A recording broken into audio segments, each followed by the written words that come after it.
नमस्कार मित्रों, स्वागत है आप सबका साहित्य गुंजन पर। हम विश्वनाथ त्रिपाठी का हिंदी साहित्य का सरल इतिहास पढ़ रहे थे। भक्ति काल में हम आज निर्गुण काव्य धारा पढ़ेंगे। चलिए क्लास को स्टार्ट करते हैं। निर्गुण काव्य धारा ज्ञानाश्रयी शाखा। भक्ति साहित्य की दो धाराओं निर्गुण काव्य और सगुण काव्य का उल्लेख किया जा चुका है। इन दोनों धाराओं की दो दो उपधाराएं हैं। निर्गुण काव्य की इन उपधाराओं को ज्ञानाश्रयी शाखा और प्रेमाश्रयी शाखा कहा जाता है। प्रेमाश्रयी काव्य ही हिंदी का सूफी काव्य है। सगुण धारा की दो उपधाराएं हैं, राम भक्ति शाखा और कृष्ण भक्ति शाखा। कबीर आदि निर्गुण संतों के साहित्य को ज्ञानाश्रयी कहने का कारण यह प्रतीत होता है कि इन संतों ने ज्ञान पर सूफियों की अपेक्षा अधिक बल दिया। कबीर आदि के यहाँ भगवत पर प्रेम पर कम बल नहीं है, किंतु सूफी कवि प्रेम का जितना विशद चित्रण करते हैं, कबीर आदि नहीं करते।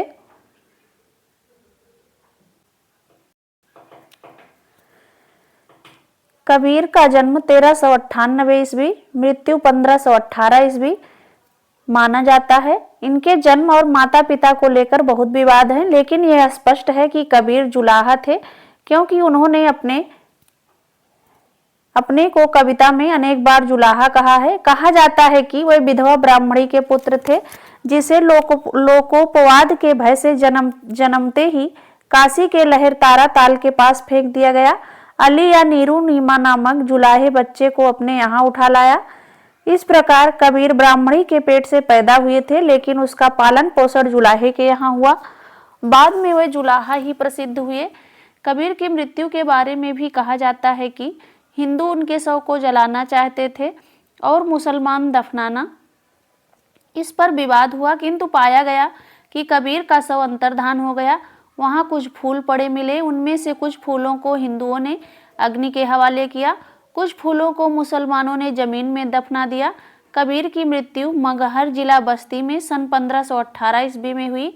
कबीर का अपना पंथ या संप्रदाय क्या था, इसके बारे में कुछ भी निश्चय पूर्वक नहीं कहा जा सकता। वे रामानंद के शिष्य के रूप में विख्यात हैं, किंतु उनके राम रामानंद के राम नहीं हैं। शेख तकी नाम के सूफी संत को भी कबीर का गुरु कहा जाता है, किंतु इसकी पुष्टि नहीं होती। संभवतः कबीर ने इन सब से सत्संग किया होगा, इन सब से वह किसी न किसी रूप में प्रभावित भी हुए होंगे। इससे प्रकट होता है कि कबीर की जाति के विषय में यह दुविधा बराबर बनी रही।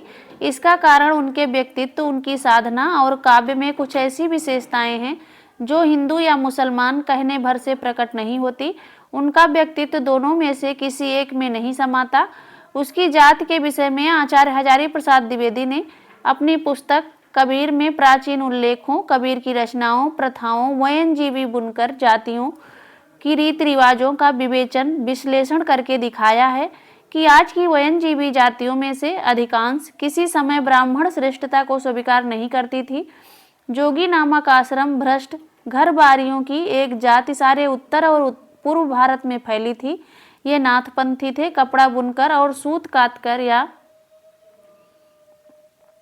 गोरखनाथ और भरथरी के नाम पर भीख मांगकर जीविका चलाया करते थे। इनमें निराकार भाव की उपासना प्रचलित थी। जाति भेद और ब्राह्मण श्रेष्ठता के प्रति उनकी कोई सहानुभूति नहीं थी और ना ही अवतारवाद में कोई आस्था थी। आसपास के बृहत्तर हिंदू समाज की दृष्टि में ये नीच और अस्पृश्य थे। मुसलमानों के आने के बाद ये धीरे धीरे मुसलमान होते रहे। पंजाब, उत्तर प्रदेश, बिहार और बंगाल में इनकी कई बस्तियों ने सामूहिक रूप से मुसलमानी धर्म ग्रहण किया। कबीरदास इन्हीं नव धर्मांतरित लोगों में पालित हुए थे। कबीर के काव्य पर इन सबका प्रभाव देखा जा सकता है। उनमें वेदांत का अद्वैत, नाथपंथियों की अंतः साधना, रहस्य भावना, हठ योग, कुंडलिनी योग, सहज साधना, इस्लाम का एकेश्वरवाद सब कुछ मिलता है। अंतः साधना पारिभाषिक शब्दावली का प्रयोग उन्होंने खूब किया है। साहित्य की साथ ही अहिंसा की भावना और वैष्णव प्रतिवाद भी कबीर की वाणी का संग्रह बीजक कहलाता है। इसके 3 भाग हैं, रामायणी, शबद और साखी। रामायणी और शबद में गेय पद हैं, साखी दोहों में है। रामायणी और शबद ब्रज भाषा में हैं, जो तत्कालीन मध्य देश की काव्य भाषा थी। साखियों में पूर्वी का प्रयोग अधिक है, जिसे स्थानीय या क्षेत्रीय प्रभाव मानना चाहिए। कबीर साहस पूर्वक जन बोली के शब्दों का प्रयोग अपनी कविता में करते हैं। बोली के ठेठ शब्दों के प्रयोग के कारण ही कबीर को वाणी का डिक्टेटर कहा जाता है। उनकी अनंत तेजस्विता उनकी भाषा शैली में प्रकट होती है।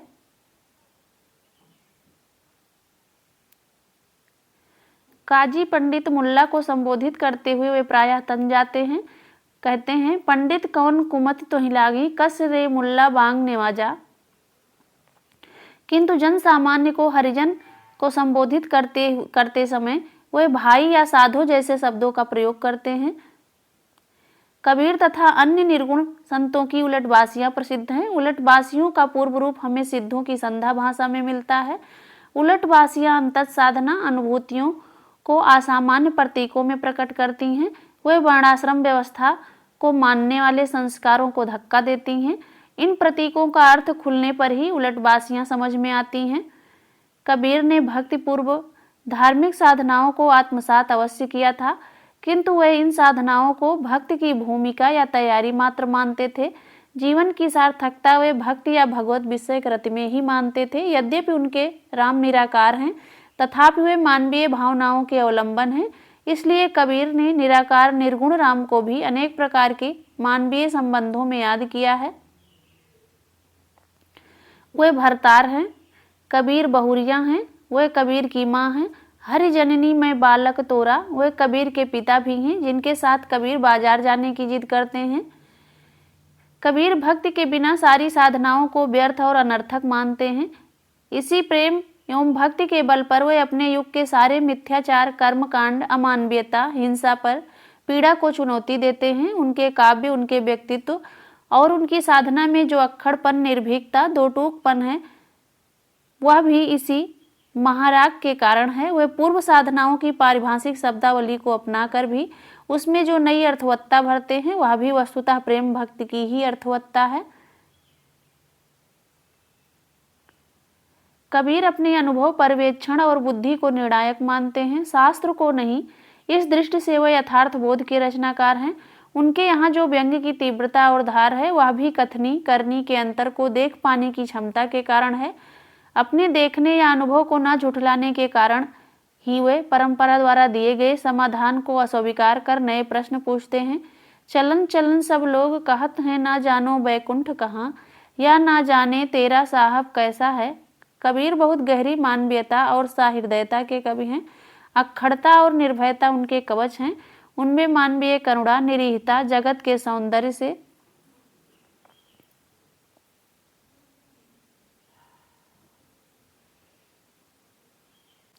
अभिभूत होने वाला हृदय विद्यमान है।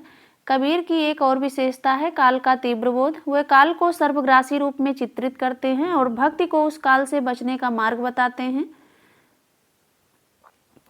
परंपरा पर संदेह, यथार्थबोध, व्यंग, कालबोध की तीव्रता और गहरी मानवीय करुणा के कारण कबीर आधुनिक भावबोध के बहुत निकट लगते हैं।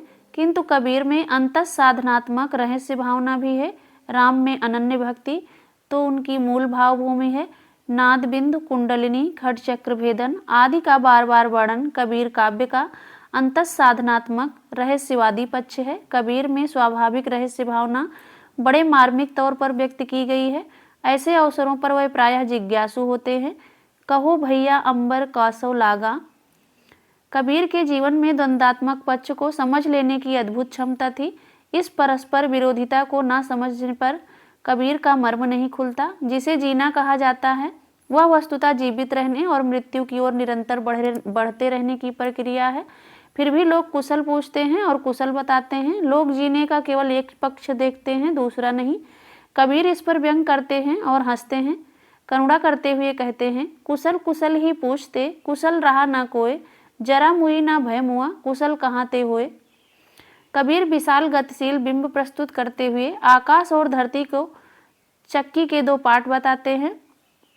कबीर कहते हैं, चलती चाकी देख के दिया कबीरा रोए, दो पाटन के बीच में साबुत बचा न कोय।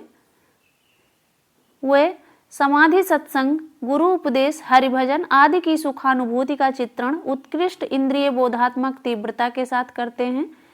कबीर कहते हैं, सतगुर हम सूरीज कर एक कहा प्रसंग, बरसा बादल प्रेम का भीज गया सब अंग।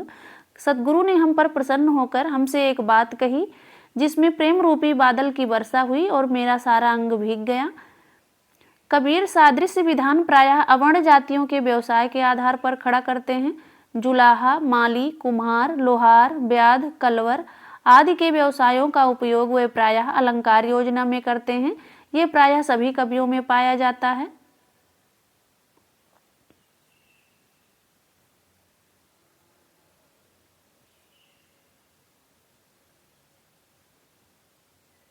वीडियो यहीं पर समाप्त होती है।